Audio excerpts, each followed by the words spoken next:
We're going to cover 6 ways to improve in Age of Mythology Retold for a beginner player. But before we get started, if you're new to RTS games in general, you should probably look at doing these 3 basics first. Make sure you're constantly producing villagers throughout the game. Use auto queue by right-clicking on the villager or pressing right stick on Xbox. Stay on top of your idle villagers. Whenever the banner turns red, click on it, or even better, set up a hotkey. I have mine on spacebar, but mouse button is also a great option. Research your eco upgrades wherever possible. Hand axe for wood, pickaxe for gold in the classical age, and plow as soon as you start farming. When these basics are down, start thinking about adding these tips to crank out some more wins. Prepare for your next resource. This is related to all resources, but mainly securing your next gold mine or preparing for a farm transition. Let's look at gold first. Around 9 to 12 minutes into the game, you'll be needing to move on to a second gold mine. The exact time varies on civilization and strategy, but in general, Norse and Egyptians are normally moving out earlier than the others because they need gold for dwarves and buildings.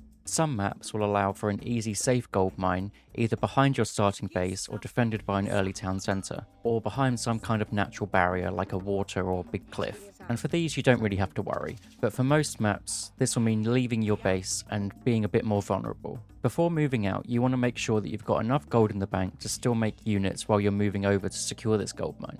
But most importantly, you need some military units to defend any incoming raids or big attacks that might happen at this time. Any type of unit you choose is fine, but having some counter cavalry in there to help push the fast raiders away is a good choice. Depending on the matchup, it's also good to have a hero around, because there's a lot of fast myth units that want to pick up your villagers. The best fast myth units for this point are centaurs, sphinx, and valkyries. Once you get to the gold mine, it's a good idea to drop some walls or buildings around. If you're in the heroic age, then a Migdal stronghold or fortress type unit is a great option, although just positioning your army in a way to defend is perfectly fine. Now farms. In general, you want to be gathering from all other food sources before resorting to farms, as farms are slow at gathering and they cost an initial investment of wood for most civilizations or gold for the Egyptians. There are 2 ways to really do a farm transition, and I don't think one is outright better than the other. The first way is to get as much hunt as you can out on the map without overextending or getting caught out of position, then finishing off your chickens, then your berries, then your herdables. Then finally, when you're completely out of food, you do a full farm transition.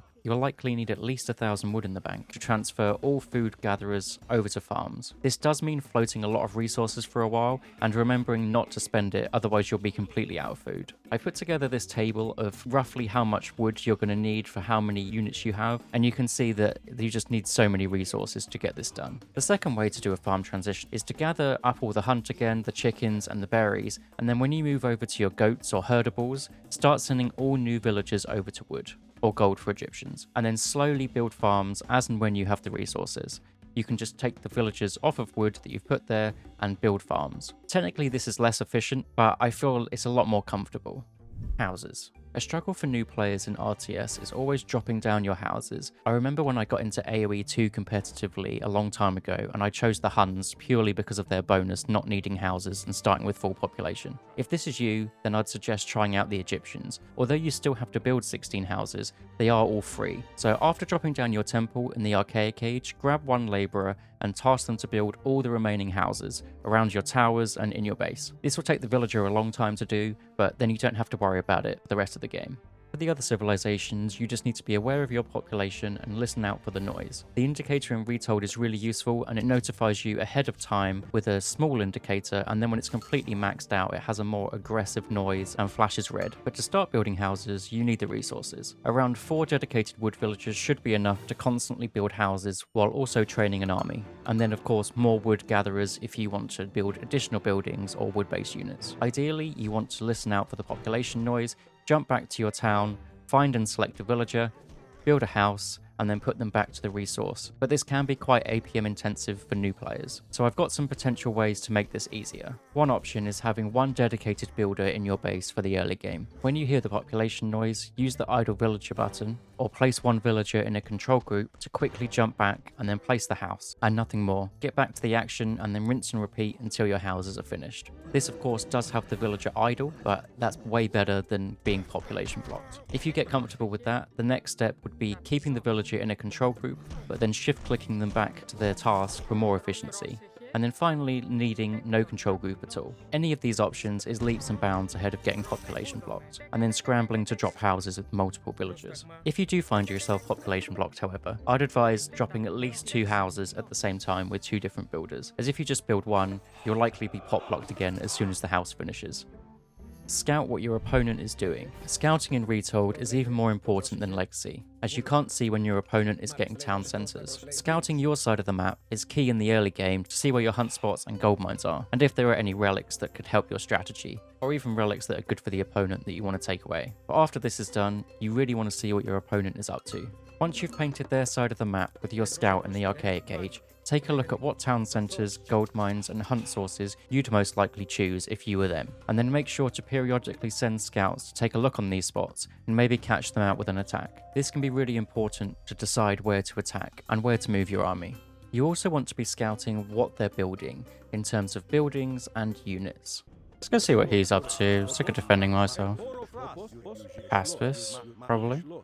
I only win this until he gets a decent amount of Pacifist, which means I need to go up to the next stage to get Contarius. Counter units are very strong. Some of the multipliers you can get with these units are absolutely wild. So if your opponent is going for 1 unit and you can build the counter unit to that, you're easily going to win the next fight. But in general, you just need to keep note of the unit triangle and build enough myth units and heroes also. It's very useful to scout if they're building a town centre or not. You can sit a scout on an enemy town centre to see when they take it, or if they don't. If both players are sitting back, one has 2 town centres and one has 1 town centre, the player with 2 town centres is always going to come out on top. So it's a good idea to be able to scout them. If you do see your opponent grabbing a town centre, see if you have an army that could get there in time to stop it, as this is always the best option. As if you stop it, they've thrown away the resources that they've invested into building it and the villagers' time actually building the thing. If that's not possible, then you've got a choice. You can respond with a town centre of your own, or look for some kind of timing attack to capitalise on all the units you can now make that your opponent can't, because they've spent 700 resources on a town centre, plus all the additional villagers they've built. This could easily net you a few more heavy myth units from Zeus to win the next fight. Just don't leave it too long, or as we said earlier, the player with 2 town centres will get ahead economically if the game goes on. Look for weak spots. This is weak spots in your position and your opponent's position. As mentioned in the scouting, it's important to know what a possible weak point could be for you and how to spot them in your opponent's base. It's normally an exposed place where you're collecting resources from, or an opening where you can easily be attacked. The best way to fix your own weak spots is to build your buildings and walls in a way to make your opponent go past the town centre, or towers, or some units. This is not always possible, but just doing the best you can. This could be blocking off a pathway by your wood villagers by placing a building right up against the tree line, or a ring of buildings around your gold mine. Both of these are a good place to start. Small high-value walls, or cheeky walls as I like to call them, give a massive benefit for a small upfront cost. Maps like Marsh can be great for this, where you can use a tiny wall to make your opponent walk all the way around here to get to your food, or even you see these gold mines here, you can just cut these off, and again your opponent has to walk all the way through your base to actually get to the gold mine. After advancing to the heroic age, every pantheon gets access to a castle type building. 1 or 2 of these with a few walls thrown in can easily defend an exposed gold mine, or cut off a choke point. And everything we just mentioned about your own weak points will be the opposite for exploiting your opponent's weak spots. If they've also defended like this, look for ways to break open their position or to cause problems for your opponent, or just capitalize on their lack of walls and defensive building placement with constant pressure and raids. 5. Look for raids.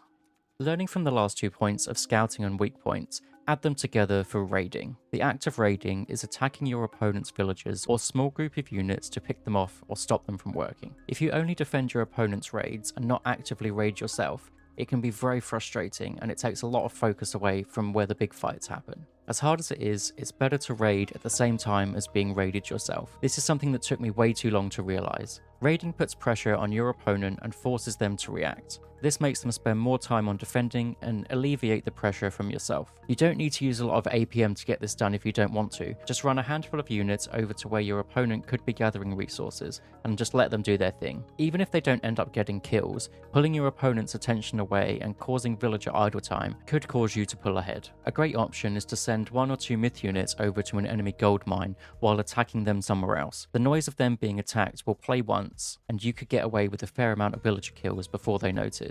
And most myth units take down villagers extremely quickly. If you want to, you can also go all out with raids, with fast cavalry units and multiple groups picking up a bunch of villagers. This, however, does require a lot of APM, and most likely cause the enemy to move all their forces there to try and defend, and needing more control of your units to get around them. But if done well, this can be extremely frustrating to play against. Number 6, spend your resources. Sitting with 1,000 of each resource in the bank, with hardly any military buildings, few upgrades, and no plan, is not the best position to be in. It's happened to all of us. Knowing where to spend your resources can fix the situation. If you notice this while on the back foot or in the middle of the fight, the best thing to do is look at, do I need more military buildings? If you can queue up multiple military units per building, it's probably time to add more. At this point, I would add an extra bunch of military buildings, whatever you can afford to just spam out and drain your resources. If you task one villager to each military building, it will build them as soon as possible. In the mid game, you're looking to have at least 5 to 6 of each military building type. If you're building hoplites and hippias, you want at least 5 or 6 barracks and 5 or 6 stables. Then moving on to the late game, you want to have at least 10 of each building. This is a general rule of thumb, but it's just an idea so we know what ballpark we're in. If you already have enough buildings and are queuing units, then look at getting line upgrades or armory upgrades. These are expensive and sometimes easy to forget about. But if you're floating resources, they're a quick and easy way to get your banked resources working in your favor. If you're floating a lot of resources, think about dropping an extra 2 armories to research the armor and weapons tech so much quicker. If you notice you've got a lot of resources but you're not on the back foot or in the middle of a fight, then researching some later tier eco upgrades like shaft mine and quarry and the others for wood and food. This will spend your current inflated resource pile and give you more in the long run. Or simply look at going to the next stage to get access to better technologies and god powers. Bearing this in mind, the main advice for me would be to just play the game and practice. If 1v1s are feeling a bit too daunting or hard, join some team games. They're a great place to try out new gods and strategies without the pressure of the 1v1 ranked queue. If anyone wants to play some team games, I've set up a team game finder in my Discord.